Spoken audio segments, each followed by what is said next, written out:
नमस्कार, मैं विक्रांत शर्मा। तो आप देख रहे हैं आपका लोकप्रिय TV channel media junction. Media junction में आज आपको ले चलता आप भी गा दो जी।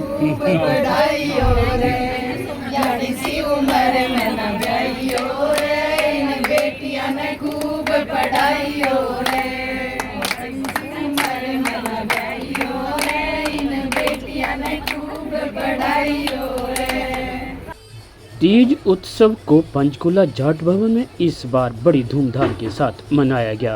आयोजक रेणु पुनिया तथा सुनीता धनकर ने बताया कि इस बार झूला के अलावा सांस्कृतिक कार्यक्रम आयोजित किए गए, युवा पीढ़ी को समर्पित किए गए।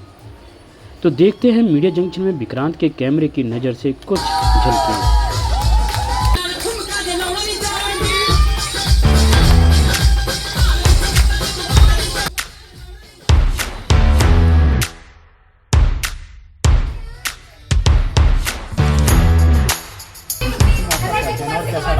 देखिए, जाट सभा वालों ने एक कार्यक्रम आयोजित किया है। रेणु जी ने इसका बहुत ही अच्छा आयोजन किया है आज, और काफ़ी सारी महिलाएं बाहर से भी आई हुई हैं, पूरे हरियाणा से आई हुई हैं। हरियाणवी डांस, हरियाणवी मस्ती, तीज के उपलक्ष्य में ये कार्यक्रम है और छोटू राम भवन सेक्टर 6 में हो रहा है, और हम सब गरिमा में खुश होकर इसको एंजॉय कर रहे हैं। क्या मैसेज रहेगा आपका तीज के ऊपर? मैं बहनों को हमेशा एक ही मैसेज देती हूँ कि एकता रखिए, प्यार रखिए, दूसरे की सीढ़ी बनिए, कंधा बनिए ऊपर चढ़ने के लिए। ये ना हो कि एक दूसरे की टांग खींचे, बस इतना ही है। प्यार मोहब्बत सब बनाए रखें। महिलाओं का काम ये है कि हमें कोई पीछे नहीं उछाड़ता, सिर्फ यही है कि हम एक दूसरे के लिए ही पीछे करने की कोशिश करती हैं। तो हम यही चाहेंगे, प्यार, सम्मान, श्रृंगार, खुशी, उल्लास, इन सब से अपना ये त्यौहार मनाएं और अच्छी तैयार हुई हैं, नाचें गाएं, सावन है, झूला भी झूले। आयोजकों सुनीता धनखड़ नाम है शायद आपका। क्या मैसेज रहेगा महिला वर्ग के लिए, और इस प्रोग्राम में क्या विशेष रहा? इस प्रोग्राम का जो मुख्य उद्देश्य है वो यही है कि हमारी जो सांस्कृतिक धरोहर है, जो धीरे धीरे लुप्त होती जा रही है, जो लोक नृत्य, लोकगीत है, तो इस तरह के आयोजन के जरिए जो है हम अपनी धरोहर को जो है जीवंत रखें, और ना सिर्फ जीवंत रखें बल्कि जो हमारी यही आने वाली पीढ़ियाँ हैं उनको हम सिखाएं ये रीति रिवाज कि इससे जो है कैसे त्योहारों के मौके जो विशेष अवसर होते हैं इसी पे सब मिल सकते हैं। क्योंकि आज का जीवन जो है बहुत व्यस्त है, लोगों के पास समय नहीं है, तो जो है अपने बिजी समय में से जो है कुछ समय निकालें और हम अपनी लोक परंपरा को बनाए रखें। बुजुर्गों का समाज, हमने जो है हमारी चीफ गेस्ट थी मिस जो है सारिका मलिक जी, पूर्व डीजीपी हरियाणा के महेंद्र सिंह मलिक जो हैं, उनकी सुपुत्री है और जाट सभा के अध्यक्ष भी उनके पिताजी। तो उन्होंने भी, उनके द्वारा हमने अपनी बुजुर्ग महिलाएं जो हमारी दादियाँ थी उनको बुलाया स्पेशल, वो आज की विशिष्ट अतिथि थी, और उनको सम्मानित किया चुंदड़ी उड़ा के। तो हमारे हरियाणा में ये भी जो है एक चलन है कि बुजुर्गों का जो है चुंदड़ी उड़ा के स्वागत किया जाता है, उनका जो है उनका सम्मान किया जाता है। कि बुजुर्ग जो है सिर्फ ये नहीं कि वो हमारे ऊपर आश्रित नहीं है, बल्कि हम जो हैं उनकी वजह से हमारी पहचान। आज हम जहाँ पे हैं ये सब जो है उनके वो पारिवारिक मूल्य हैं जो उन्होंने हमें दिए और हमने सहेज के रखे। तो हम चाहेंगे कि यही मूल्य जो है हम अपनी आने वाली जनरेशन्स को भी दें, ताकि जो है ये बुजुर्गों का ये जो आजकल वृद्धाश्रम ये खोल दिए वो खोल दिए, ये नहीं, बल्कि वो पिलर है हमारे समाज के, हमारे परिवार के। तो आने वाली पीढ़ियाँ इस मूल्य को समझे और उनको आगे भी जो है जारी रखें। तो यही आज के प्रोग्राम का मुख्य उद्देश्य था। आज कार्यक्रम भी आयोजित किए गए, क्या क्या इसमें रही विशेष, क्या क्या रहा है? विशेष जो है लोक नृत्य रहे और जो है लोकगीत भी रहे। एक जो है वही कोथली वाला जो हमारे यहाँ हरियाणा में बहुत प्रचलित है कि तीज के अवसर पे जो है लड़की की कोथली आती है, तो वो हमारे जो मेहमान ऐसे ही जो है एक हमारी बहनों ने वो तैयार किया था, कोथली लेके आए थे, और हमारी जो प्रिजाइडिंग ऑफिसर थी ज्योत्सना जी, उनको जो है सम्मानित करा कोथली दे के रेणु जी को।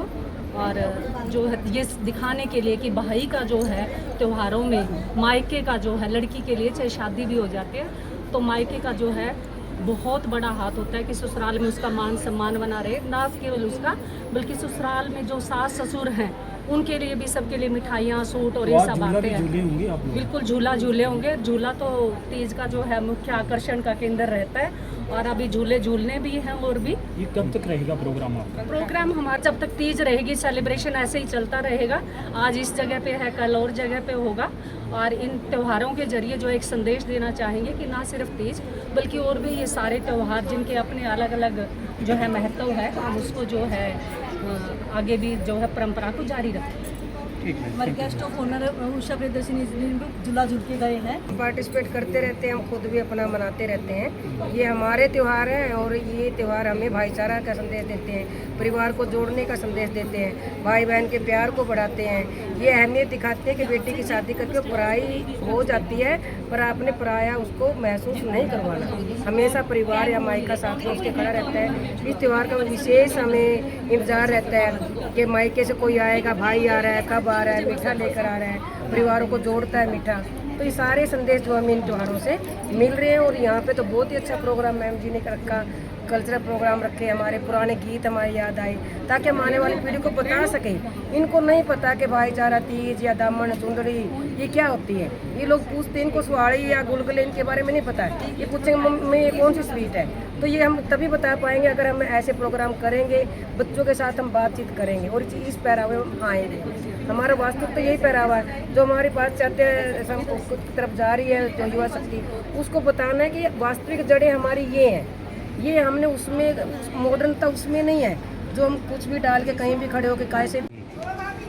मैम, युवा पीढ़ी काफ़ी नाम चल रहा है आजकल, काफ़ी चर्चा का विषय भी बना हुआ है, इस विषय में आपका क्या कहना है? युवा पीढ़ी देखो आज देश का भविष्य है और हम यही कहेंगे कि अपने देश की बागडोर आपकी हाथों में है, तो आगे आएँ, हर प्रकार का जो कल्चर है, अपना संस्कृति है, उसको अपनाएं और आगे बढ़ें और अपने देश की बागडोर संभालें, क्योंकि युवा है तो देश मजबूत हाथों में जाएगा। हमारी फोटो वीडियो बनी है वो हम गांव में हर ग्रुप पे भेज देते हैं। यहाँ भी देख के उन लोगों को आजकल गांव में भी, शहरों हमारे जो देहाती गांव हैं उनमें भी ये कल्चर चलने लगे। हमारे बेटियों के लिए अपना संदेश देना चाहूँगी कि समाज में जब वो एक माँ बने तो ऐसी माँ बने कि समाज के अंदर जो ये बाल आश्रम खुले हुए हैं, अनाथ आश्रम खुले हुए हैं, वृद्धाश्रम खुले हुए हैं, एक शपथ लें कि जीवन में हमने अपने देश के अंदर ये कल्चर ख़त्म करनी है। ना अनाथ आश्रम रहने देंगे हम यहाँ, ना वृद्धाश्रम रहने देंगे। हमारे वृद्ध हमारे साथ रहेंगे, वो बरगद के पेड़ की तरह। उन्होंने हमें ऐसे संस्कार दिए हैं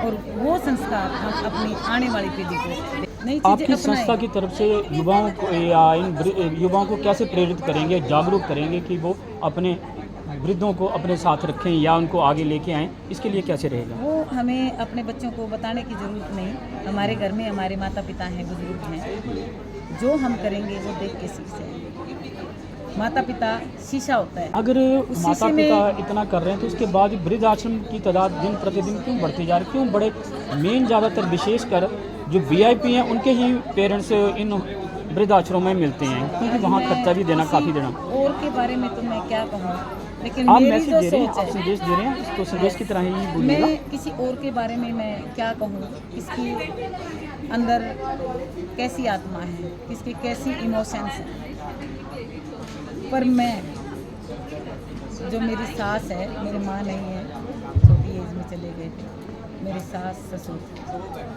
अगर मैं कंपेयर करूं अपने माता पिता से तो वो उनसे कहीं बढ़ के उन्होंने इतना प्यार किया हमें। जब मेरी शादी हुई तब मैं ये की थी मैं, उसके बाद मैंने मास्टर्स की, मैं लेक्चरर लगी, आज मैं टीचर। ये सब मेरे माता पिता की वजह से है।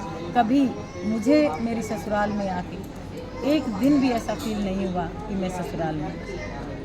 तो आपका कहने का भाव है कि सास को सास नहीं माँ के रूप में देखोगे तो आप बिल्कुल ठीक ठाक ही रहेंगे। मैं बेटी के रूप में आई थी और आज भी मैं बेटी ही हूँ, मैं बहू बनी ही नहीं। और मेरी सास मेरे लिए आदर्श है। तो दिन प्रतिदिन युवाओं इसकी वृद्ध आश्रमों की तादाद बढ़ रही है, इस विषय में आपका कहना है? देखो वो तादाद बढ़ रही है, कुछ तो जो है बच्चे बाहर चले गए हैं, कल्चर ऐसा हो गया कि नौकरी की विवशता में जाते हैं, लेकिन मैं तो यही कहूँगी कि विवशता नहीं होती। नौकरी की व्यवस्था तब तक होती है अगर आपके पेरेंट्स अपना कुछ खुद कर पा रहे हैं, लेकिन अगर वो अकेलापन फील कर रहे हो, ऐसी नौबत आ जाए कि उनको वृद्ध आश्रम में छोड़ना पड़े, तो कोई व्यवस्था नहीं होती। हमें जो अपने पेरेंट्स को, अपनी पहली व्यवस्था है अपने पेरेंट्स का मान सम्मान करें, उनको साथ रखें। वृद्ध आश्रम तो मैं तो चाहती हूँ, ना सिर्फ चाहती हूँ बल्कि अपनी युवा पीढ़ी को जो है ये संदेश देना चाहती हूँ आज के इस प्रोग्राम के माध्यम से कि ये प्रोग्राम सिर्फ गाने बजाने के लिए नहीं है। धरोहर ये नहीं है कि तीज मनाई और उसका करा, तीज का मतलब ये है सेलिब्रेशन। हम अपने बुजुर्गों को सम्मानित तो रखे बल्कि उनका वही ओहदा जिस ओहदे के साथ हम बड़े हुए पले वो मरते दम तक कायम रहे, और वृद्धाश्रम में ना छोड़ के बल्कि जैसे हमारी बाकी ड्यूटीज़ हैं अपने बच्चों के प्रति है, अपनी नौकरी के प्रति है, तो वही दायित्व अपने माता पिता के लिए भी निभाएं। जैन जी का बढ़ता हुआ प्रचार, इस विषय में आपका क्या कारण मानती है? क्या कमी रह रही है, पेरेंट्स में रह रही है या किस में कमी मानती हैं? नहीं, पेरेंट्स में कमी नहीं है। आजकल क्या है, सोशल मीडिया और जो है कई बार बच्चे उसमें इन्फ्लुएंस में ज़्यादा रहते हैं, कई बार संगत भी हो जाती है बच्चों की इस तरह से। लेकिन एक उम्र होती है, उस उम्र में हो सकता है गलती से बच्चे अपशब्द बोलते हो, लेकिन अगर पारिवारिक संस्कार अच्छे हैं तो बच्चे बहकेंगे नहीं, रास्ते में आ जाएंगे। लेकिन हमें जो है उनको ये चीज़ें सिखाने की ज़रूरत है कि कहाँ पे वो गलत है। लेकिन जैन जी को मैं ये नहीं कहूँगी कि वो गलत हैं और अपशब्द हमेशा। अभी जो आंदोलन हुआ था, नीट का पेपर लीक हुआ, जिस हिम्मत और उत्साह के साथ वो बच्चे खड़े रहे, उन्होंने तो हमारे को पाठ पढ़ा दिया कि आप जो गलत को गलत ही नहीं बोल रहे हो। आप कभी जो है सत्ता के मतलब आप ये कह लो, डर कह लो, या अपने पर्सनल फ़ायदे के लिए हम लोग जो बहुत सारी ऐसी चीज़ें होती हैं जो कि नहीं होनी चाहिए और आवाज़ नहीं उठाते, तो उन्होंने तो जैनजीज़ ने हमें संदेश दिया है कि गलत को गलत बोलना सीखो और अपने पर्सनल फ़ायदे की बजाय बल्कि समाज का, बच्चों का, आने वाली जनरेशन का हित देखें। आप अभिभावक हो, क्या शिक्षा और स्वास्थ्य भारतवर्ष में निःशुल्क होना चाहिए? ये इस विषय में आपका क्या प्रतिक्रिया है? बिल्कुल, ये जो बेसिक रिक्वायरमेंट है शिक्षा और स्वास्थ्य, हम पढ़ेंगे तभी बढ़ेंगे, और पढ़ेंगे तो मतलब ये है कि पढ़ने का अवसर जो है सबको बराबर मिलना चाहिए। कोई बच्चा जो है बहुत गरीब परिवार से भी है, अगर सिर्फ संसाधनों की कमी की वजह से उसका टैलेंट अगर ख़त्म हो जाता है तो वो हमारे लिए बहुत बड़ा फेल्योर है। तो संसाधनों की कमी की वजह से जो है ये उसको मौका जो है उसे चूकना नहीं चाहिए, बल्कि शिक्षा और स्वास्थ्य, और स्वस्थ होंगे तभी तो जो है पढ़ पाएंगे, तभी देश को आगे ले जा पाएंगे, तभी अपना नाम रोशन कर पाएंगे। तो दोनों ही चीज़ें फ्री होनी चाहिए और सबके लिए होनी चाहिए, और जो जिसमें टैलेंट है वो आ गया, सबका स्वागत है। आपकी संस्था की इसके लिए हमारी संस्था जो है हमेशा, आपने देखा ही होगा इतिहास में जो ऐसे रही है, क्योंकि ये संस्था हमेशा जो है गलत को गलत कहना जो है उनको आता है, और वो करते भी हैं और हिम्मत भी रखते हैं गलत को गलत कहने की, और अपने पर्सनल फ़ायदे को एक तरफ रखते हैं, एकजुट भी होते हैं। और जहाँ पे भी समाज की सेवा की बात लगा लो, शिक्षा की, स्वास्थ्य है कि अगर कभी भी कोई आपदा आती है, ना सिर्फ आपदा बल्कि संदेश अगर युवाओं को देना हो, तो हमारी संस्था जो हमेशा आगे रहते हैं और आगे भी रहते हैं। वो खून में है उनके, उसको वो रोक ही नहीं सकते अपने आप को। मतलब अगर आपने देखा भी होगा, सत्यपाल मलिक जी राज्यपाल थे, सत्ता में होते हुए भी जो उनको लगा गलत वो हमेशा बोले हैं। धनखड़ जी जो है वो भी हमेशा जो है जो उनको लगा तो गलत के खिलाफ, चाहे वो किसान आंदोलन था चाहे कोई और भी है, किसी भी तरह के जो है कि रिस्पॉन्सिबिलिटी सबकी जो है निर्धारित होनी चाहिए, जिम्मेदारियों के लिए जवाबदेही बनती है और वो जवाबदेह होना चाहिए। आपका बहुत बहुत धन्यवाद, आप यहाँ पहुँचे।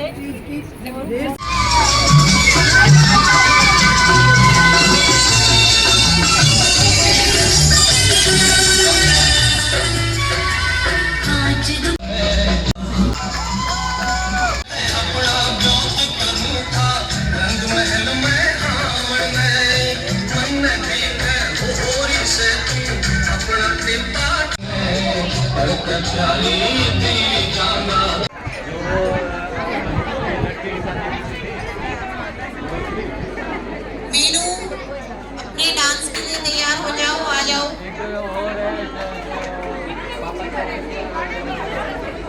मैडम, मीनू जी को कहें आगे किसी प्रोग्राम में जाना है।